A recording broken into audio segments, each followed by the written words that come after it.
Welcome to www.rei-tv.com. I am Nick, as usual, your host, and also, as usual, I'm glad you came to join us tonight. Today, first off, I got to tell you, I got to apologize a little bit for not being around as much. I only made 2 videos last week for y'all. I like saying y'all every now and then. I'm not from down south, although I did live in Dallas for a while, but you don't really care, do you? In any case, I think I broke my toe, and you probably don't care about that either, but those of you who are on our list, our pre-launch list, who are getting all those free stuff by emails every couple days, and the rest of you aren't, by the way, sign up, you'll know about my toe and everything, and you probably don't care either, do you? In any case, it's Newbie Tuesday, and today we're talking about mistakes made in the business, and I'll raise my hand and tell you that these are almost all mistakes that I have made, and hopefully I can help some of you new guys from making these same mistakes in your business as you get rolling. One thing I will say before I go into all these stupid things that I have done in the course of my career that I regret, I still have only had one house ever that I didn't make a profit on when the whole deal came out in the wash. So if you're buying right, that's the point and the lesson to be learned. If you're buying right, you're still going to make money no matter what happens. Now, getting right to it. Here's some of the stupid mistakes that I've made that I want you to avoid. So get out a piece of paper if you don't have one already, or put me on hold, which probably you do anyways, and write some of these down. First off, don't buy a property without having the proper comps on it, comparable sales. Know how much that property is worth before you sign those papers. Yeah, I'm ringing the disclaimer bell on there because it's something I did that was stupid once. I bought a property based on not totally what the seller told me it was worth, but I didn't have good enough comps. I saw a couple comps and I didn't do my homework well enough. I didn't use the square footage method to figure out the comps. Anyway, I bought a property, put my name on it, put it in my pocket, and then found out it wasn't worth as much as I hoped it was worth. And that's the point. I was hoping it was worth a certain amount, and I got emotionally and personally involved in the deal. And I ended up buying a house that was not worth how much I paid for it. I'm sure some of you guys have done it, so that's that. Don't do it. Get good comps. If you don't know how to get comps, and I'll do a show someday on how to get good comps. I'm also going to have somebody, probably a guest on the show, or I'm at least going to give you a source where you can get really good comps, cheap as well. But get good comps. Second, don't buy a house sub 2 just because they will sell it.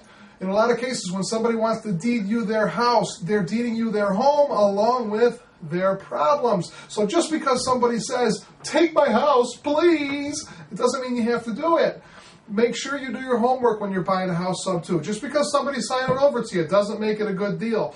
Make sure you know how much equity is in it, especially now. With the market the way it is now, there's plenty of places out there that you could either lease or buy subject to the mortgage and have them give the house over to you. Make sure you know the area. If it's an area that nobody wants to live in, it's not going to do you much good to have that free house, because remember, you are still making those mortgage payments. And make sure that your payments are low enough. Make sure you do your homework and you know what the properties rent for in that area. You don't want to take a house that has a $1,700 a month payment, sell it with a lease option, or try to sell it with a lease option, and then find out after you've signed on the dotted line that you could rent the same house for $1,000 all over town. So just because somebody's willing to give you a house sub 2 doesn't make it a good deal. Make sure you do the comps. Make sure you know how much it's going to rent for. Make sure it's an area that people are going to want to live in, or you're going to be stuck with a big old house and that monthly mortgage payment.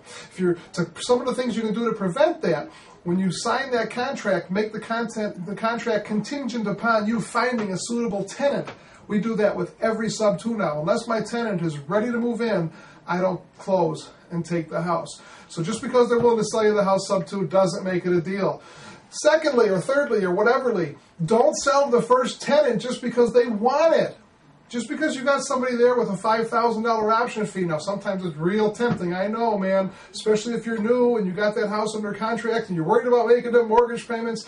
Just because somebody is ready to move in, don't let them move in. There's a reason they can't qualify for their own loan, and they're buying that house rent option. Check their credit. If nothing else, get an account with the National Tenant Network. I think it's nationaltenantnetwork.com or ntn.org. I don't know. Go to Google and check it out. But make sure you've done a background check on these people. Make sure that they pay their rent.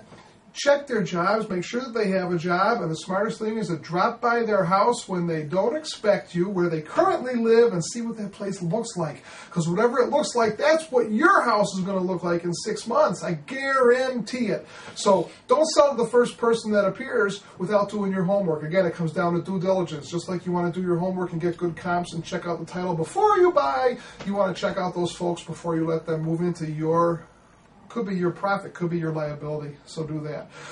Now, once they're in there, don't let a tenant slide. Oh my God, did this cost me? I don't believe I'm telling you all this stuff. Now, this was the Blanche. What happened was I had a tenant. She had some problem, so she couldn't make the rent. And I said, oh, just try to come up with it by next week, if you can. And she couldn't. But then when she knew I could give her 2 weeks, then she figured I'd give her 2 months. And now the rent was a month behind. And Mr. Safoni, I'm coming up with the rent. It'll be there soon. And I said, oh, thank you so much. I so like that you were here. Pay me that rent when you can. Pay me the rent. And what happened? 6 months later, I'm finally going through the eviction and getting the person out of there. Disclaimer bell, don't be a dum-dum. If it's the 5th of the month or even the 1st of the month and you don't have that month's payment, they get a certified letter immediately letting them know that you're firm. Be fair when you need to be fair. But if you let them slide once, they're going to want to slide all over you and all over your bank account. You got to be tough with these people. I know it's hard to do, and that was the thing with me. I didn't want to be the mean landlord. Well, you know what? I'm not a landlord. I'm a businessman, and if I want my business to stay open, I need my rent every month so I can make those payments. So especially the first time. You know, if they've been there for a year and they need an extra 10 days or something, you know, the world's not going to come to an end. But the first time they're late, you got to come down on them with everything you got and let them know that you are not going to accept late payments and charge them the late payment fee. You got to, because if you don't, you're setting a bad precedent. So use that. What else do I got here? Don't not get title insurance. If you're buying a house sub 2, even if you're paying all the closing costs, buy the title insurance. Now, I will say this. I've never made this mistake. I've always done this correctly, but I know people that have done this. You know, title insurance, sometimes it's cheaper, sometimes it's more. But when you're buying a house sub 2, you got to have title insurance on that in case something comes up in 6 months. It costs you $600 or $700, but would you rather pay $600 or $700 now, or would you rather pay $10,000 or $20,000 or who God knows what when that mechanics lien comes up? Which brings up this other one. Don't ever take an option fee from a personal check unless maybe you've got 2 or 3 weeks before they're going to move in. But if they want to move in over the next couple days, no, you know what? Change that. Never take a personal check for an option fee when they're buying your house rent option. Make sure that it's a certified check so you know you got that money in your pocket before you even waste time signing a lease. Certified check or cash. Cash is always good. Make sure you give them a receipt. Cash isn't always good, but I'll take it over a personal check now, any day. And here's another one that could slap you like a lost dog is don't pay your contractors in advance. Now, I hope as a new investor you're not doing rehabs. I don't suggest you even think about picking up a hammer until you know this business better. Or I suggest you never think about picking up a hammer. You hire somebody else to pick up the hammer. But never, ever, ever pay your contractor the full amount in advance. Typically, you know, there's different ways that different people teach. Get some training if you're going to do rehabs. But, you know, you can give them a quarter up front and then another quarter when it's half done. Here's how I do it. They get 25% up front, 25% when the job is half done, then they get the other 50% when it's finished. You give a contractor money up front, and 9 out of 10 times, I can almost, in case some contractor's watching this that I'm pissing off, you're the 1 out of 10 that are good guys.